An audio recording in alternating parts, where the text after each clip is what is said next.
बार अनहत नाद जगेगा कैलासा के द्वारा, धूनी रमेगी महाकुंभ में। महाशिवरात्रि के 2 दिन पहले हम लोग महाकुंभ की कलाग्राम, एक संस्कृति मंत्रालय ने राज्य सरकार के साथ जुड़कर बहुत ही प्यारी एक मंच तैयार किया है, भव्य, विराट, विशाल। उस पर कैलासा के सुर गूंजेंगे, अनहत नाद गूंजेगा। कहते हैं ना कि ये तो अपने जन्म का लेकर आया है, जिन्हें प्रोडिजी भी कहा जाता है।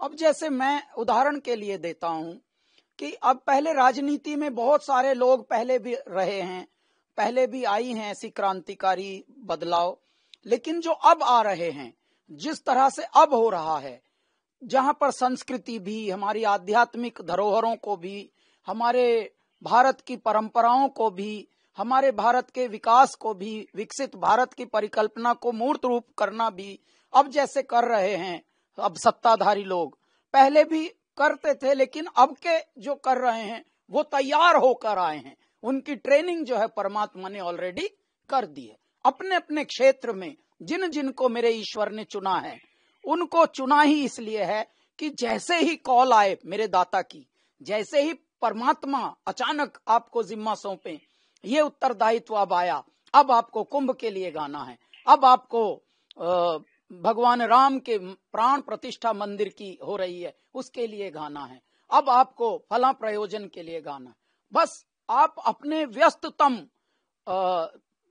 जो आपका जीवनचर्या है उसमें भी अचानक बस मुड़ जाते हैं और एक रत्न आपसे परमात्मा यहाँ उगलवा लेते हैं।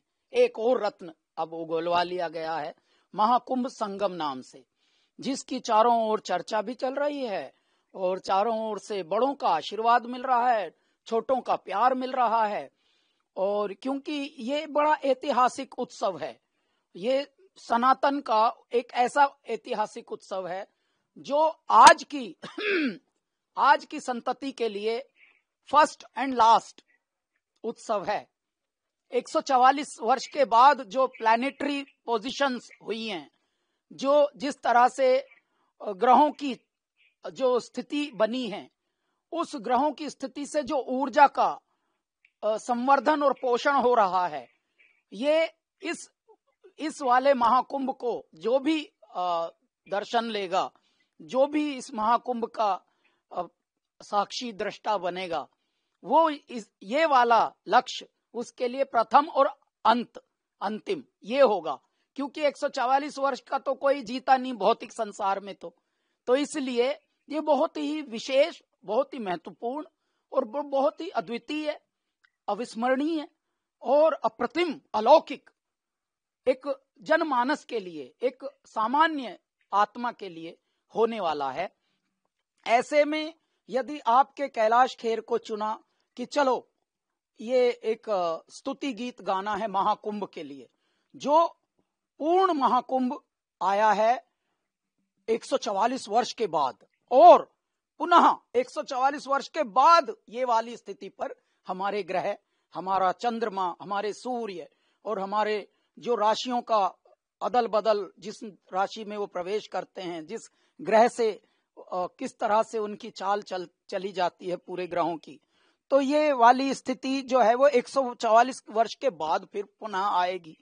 तो ऐसे में यदि कोई एक भी आपके हृदय से तरंग निकल रही है, तो वो समझ लीजिए प्रेयर, विशेष प्रार्थना के रूप में, चलो गोता खाएं संगम में, करें तीर्थ स्थावर जंगम में, हर हर हर नर नारायण हैं, यही आदि अंत परायण है। कुंभ में एक ऐसा समागम आप देखते हैं कि ऐसे ऐसे आपको अचरज भरे कुछ कीर्तिमान रचते हुए कुछ ऐसे ऐसे व्यक्तित्व मिलेंगे वहां, महापुरुष मिलेंगे वहां, कुछ संत मिलेंगे वहां, महात्मा मिलेंगे, कुछ साधक मिलेंगे कि आप चकित होकर ऐसे फटी की फटी आंख रह जाएगी आपकी।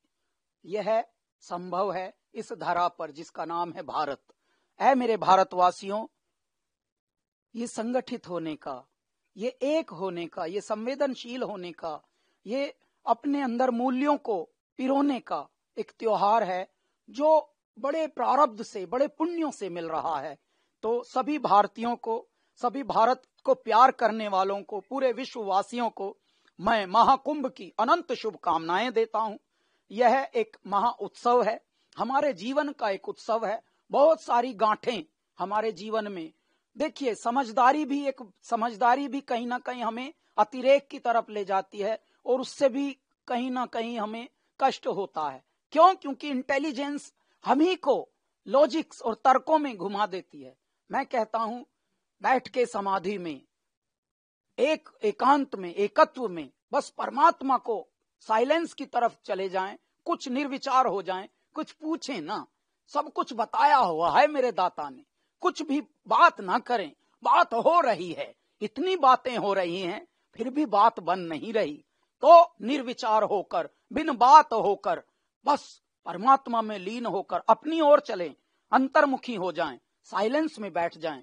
मैं अपने आप में देखना, आप कितना बड़ा बदलाव आप पाएंगे, कितनी बड़ी आप मुक्ति पाएंगे कि खुद ही जकड़े हुए थे सवालों में, उन सवालों से कितनी मुक्ति मिली मुझे। मैं निर्विचार होकर साइलेंस की तरफ गया।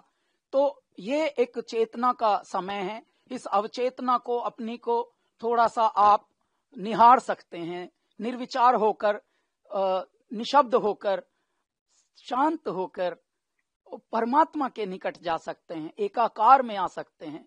तेरी काया नगर में राम राम, तू जंगल जंगल क्या ढूंढे, तेरे रोम रोम में शिवो शिवो, तू पत्थर में सर क्यों मारे।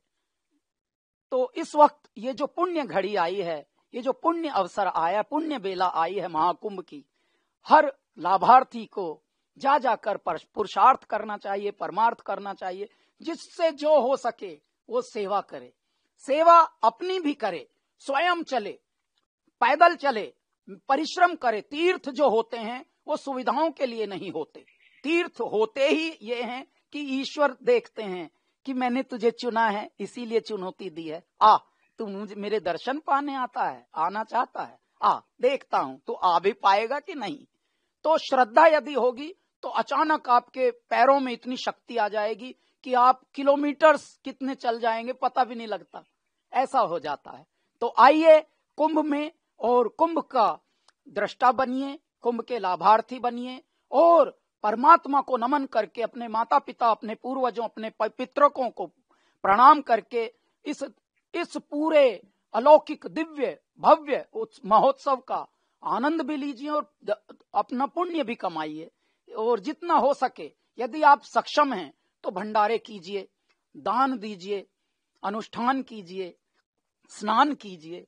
तो महाकुंभ तो आपके समझ लीजिए तारने का एक तारक समझ के बन के आया है। जैसे ये महोत्सव महाशिवरात्रि के 2 दिन पहले हम लोग महाकुंभ की कलाग्राम, एक संस्कृति मंत्रालय ने राज्य सरकार के साथ जुड़कर बहुत ही प्यारी एक मंच तैयार किया है। ओहो, भव्य, विराट, विशाल, उस पर कैलासा के सुर गूंजेंगे, अनहत नाद गूंजेगा।